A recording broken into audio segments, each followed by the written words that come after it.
বোধহয় মানে university, Dhaka university থেকে এখানে আমাকে আসতে, আমার বাচ্চারা স্কুল করে এখানে, এভারেজে 1 থেকে 1.5 ঘন্টা সময় লাগতো, মাঝে মাঝে 2 ঘন্টাও লাগতো।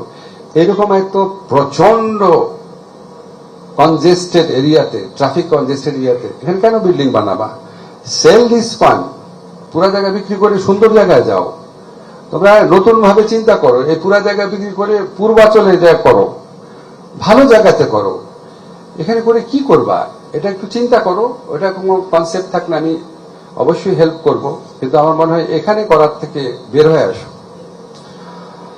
আর এখন একটু দুঃখের কথা বলি, আমি যখন, তোমরা তো অনেকে আমার ছাত্র, এই জন্য ফ্র্যাঙ্কলি বলতে পারি, আমি যখন সিভিল সোসাইটির মেম্বার হিসেবে কথা বলতাম, মাঝে মাঝে অদ্ভুত সব ঘটনা শুনতাম, এখনো শুনি। এমনকি আজকে প্রথম আলো একটা প্রোগ্রামে শুনেছি যে কিছু ম্যাজিস্ট্রেট ছিল, তারা যখন দেখতো যে একটা লোককে টিটিয়ে আনা হয়েছে রিমান্ডে, দেখেই বোঝা যাচ্ছে দাঁত ভাঙা, মাথার মধ্যে ব্যান্ডেজ বা মানে আঘাতের চিহ্ন বা নির্যাতনের চিহ্ন তো একটা মানুষকে দেখলে বোঝা যায়, তারপরও বিনা দ্বিধায় রিমান্ড দিত। এমনকি এরকম অভিযোগ আমি শুনেছি। আমি জানি না এটা কত বড় নির্মম মানুষ হলে এটা করতে পারে একজন বিচারক, যে পুলিশের শেখানো মতো যখন 164 করছে না, তখন সেই জাজ বিরক্ত হয়ে বলছে যে কারে ধর ঠিক মতো শিখাই তো নিয়ে আসো নাই, আবার নিয়ে যাও, উনি রিমান্ডে পাঠাচ্ছে। হয়েছে না এগুলি? খুব কম হলেও তো হয়েছে।